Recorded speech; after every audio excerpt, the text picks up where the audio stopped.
पुण्यात जीबीएसची बाधा झालेल्या एका रुग्णाचा सोलापुरात खासगी रुग्णालयामध्ये उपचार करताना मृत्यू झाला आणि या रुग्णावरती सोलापूरच्या शासकीय वैद्यकीय रुग्णालयामध्ये पोस्टमॉर्टम देखील पार पडलेले आहेत। माझ्यासोबत शासकीय वैद्यकीय महाविद्यालयाचे अधिष्ठाता डॉक्टर संजीव ठाकूर सर आहेत।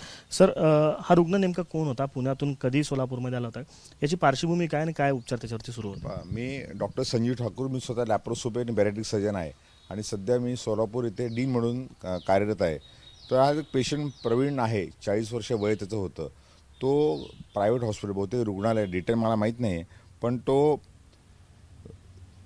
26 तारखेला डेथ झालेली आहे आणि मला आमच्या PMG डॉक्टरांना फोन आला की अशी बॉडी आलेली आहे। तर त्यांना म्हटलं की ऑलरेडी तो MLC राहतात, म्हणजे जेव्हा काही डेथ डॉक्टरना काही सस्पेक्ट होतं तेव्हा ते MLC करतात। MLC डेथ MLC केल्यामुळे आपण MLC PM केलं, पण आउट ऑफ इंटरेस्ट म्हणून मी आमचे जे पॅथॉलॉजिस्ट आहे आणि मायक्रोलॉजिस्ट यांनासुद्धा सांगितलं की PM तुम्ही अटेंड करा।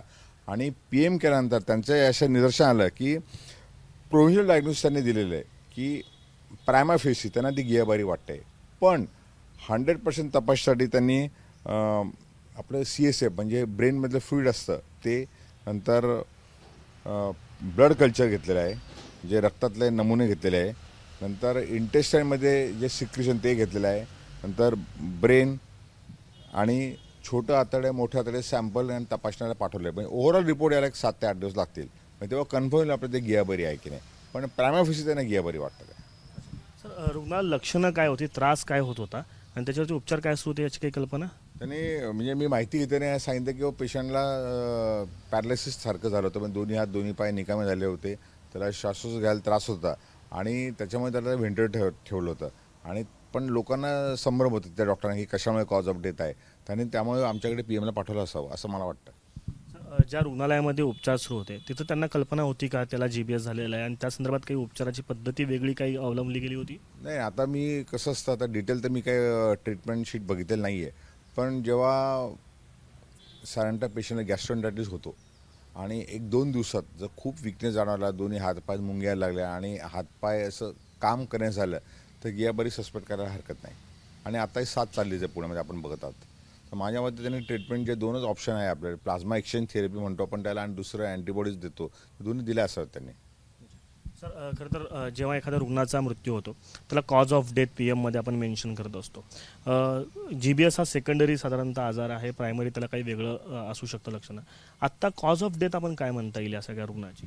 याला आपण कसं आहे, त्यांनी काय सांगितलं की क्लिनिकली नोट्स बघतात, जेव्हा डॉक्टर कॉज ऑफ डेथ देतात आपण पोस्टमॉर्टम, जेव्हा क्लिनिकल त्यांनी पेपर अभ्यास केला आणि ज्या काही फाइंडिंग त्यांना डेड बॉडीमध्ये दिसतात, जेव्हा आपण बॉडी ओपन करतो तेव्हा त्याचे लंग कसे असतं, किडनी कसे असतं, हार्ट कसं असतं, ब्रेन, त्याच्यामुळे त्यांना प्रायमा फेसी वाटतं की गियाबारीमध्ये झाला असावं। तरी पण कन्फर्म करायला त्यांनी ते तुकडे तपासायला पाठवलेले आहे, स्वॅब पाठवलेलं आहे, फ्लुइड कल्चरला पाठवलेलं आहे, त्याचा रिपोर्ट आला की आपल्याला त्या आजाराचं निदान होईल। म्हणजे आपण असं म्हणू शकतो की प्राथमिक अहवालानुसार त्या रुग्णाचा मृत्यू हा GBS मुळे झालेला आहे। प्राथमिक माझ्या मते प्राथमिकनुसार तो गियाबारीमध्ये झालेला आहे।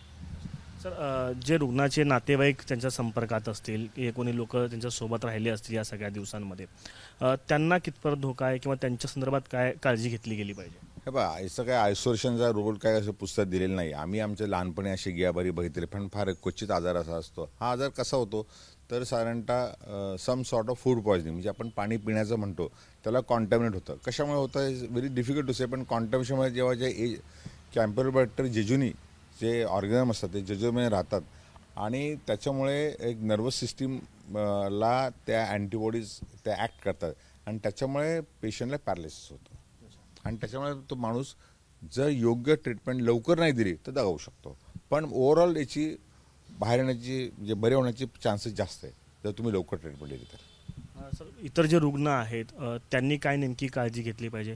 घाबरण्यासारखं किती आहे याच्यामध्ये घाबरू नका। सर्वप्रथम आपण उकळलेलं पाणी प्यावं जर अशी शंका वाटते तर। दुसरं, शिळं अन्न खाऊ नका किंवा काही फॅट असतं की आम्ही नुसतंच कच्चं मटण किंवा कच्चं फिश खाऊ, तर if at all you want to eat non vegetarian you should eat a boiled. शिळं खाऊ नका, उघड्यावरचे पदार्थ खाऊ नका। आणि चुकून जर तुम्हाला गॅस्ट्रोएंटरायटिस सारखी जर पिक्चर असेल, बारीक ताप असेल, जुलाब असेल, उलट्या असतील आणि नंतर तुम्हाला 2 दिवसात जसं वाटतं आपल्या हातपायाची शक्ती गेलेली, त्राण गेलेले, तर नक्कीच आपण डॉक्टरना दाखवा आणि तपासण्या करून घ्यावा। आणि जर चुकून गियाबारी सस्पेक्ट झाला असेल तर त्याची ट्रीटमेंट जे काही प्रोटोकॉल आता दिलेला आहे तो त्यांनी फॉलो करावा. सर, आपल्या सिव्हिलमध्ये वेगवेगळ्या प्रकारचे रुग्ण येत असतात. आत्ता या साधारणतः लक्षण असलेले काही रुग्ण आपल्याकडे आहेत का? त्यांच्यावरती आपण काय प्रश्न तरी काही रुग्णांनी पण आम्ही जेव्हा आउटब्रेक झाला पुण्यामध्ये तसं आम्ही सांगून ठेवलं की अशा काही रुग्णाचं ताबडतोब ॲडमिट करून घ्या आणि 2 थेरपी जे आहे प्लाझ्मा एक्सचेंज थेरपी म्हणतो त्याला आपण आणि IG अँटीबॉडी ते सुद्धा आपल्याकडे अवेलेबल आहे. त्यामुळे असं जर तशी शंका आली तर आपल्याकडे योग्य प्रकारची ट्रीटमेंट मिळेल आणि व्हेंटिलेटर सपोर्ट व्हेंटिलेटर आपल्याकडे बरे 160 व्हेंटिलेटर आहे. त्यामुळे असं घाबरून जाऊ नये. हा आजार होईल असंही आला तुम्हाला शंका आली तुम्ही आमच्याकडे या आणि तुम्हाला योग्य प्रकारे ट्रीटमेंट सरकारच्या माध्यमातून मोफत मिळेल. शेवटचा प्रश्न, या रुग्णाचे अंतिम अहवाल याला साधारणतः किती दिवस लागतील आणि विसेरा आपण काही प्रिझर्व केला आहे का आणि त्याचे अहवाल किती होणार? सगळं ज्यात तुम्हाला सांगतो की CSF आपण सायटॉलॉजीला पाठवलेलं आहे, नंतर व्हायरोलॉजिकल एक्झामिनेशनला पाठवलेलं आहे, नंतर छोट्या आणि मोठ्या आतड्याचे जे कंटेंट ते पण आपण तपासायला पाठवलेले आहे, नंतर शेवटचं म्हणजे ब्रेन टिश्यू जे आपण नर्वस सिस्टीम म्हणतो ते पण आपण तपासायला पाठवले. एक 7 ते 8 दिवस आम्ही एक्सपेडिट करायचा प्रयत्न करू. डॉक्टर संजीव ठाकूर सर ज्यांनी या रुग्णाच्या संदर्भात जे काही तपासण्या करण्यात आल्या किंवा त्याचे जे तपासणीचा अहवाल पाठवलेले आहेत त्या संदर्भात माहिती दिली. मात्र त्या डॉक्टरांनी शवविच्छेदन केलं आहे. त्यांच्या प्राथमिक माहितीनुसार या रुग्णाचा मृत्यू हा GBSमुळे झाल्याचं स्पष्टीकरण देखील त्या ठिकाणी देत आहेत. कॅमेरा पर्सन युगल दिसा, आफताब शेख, ABP माझा, सोलापूर. ABP माझा, उघडा डोळे बघा नीट.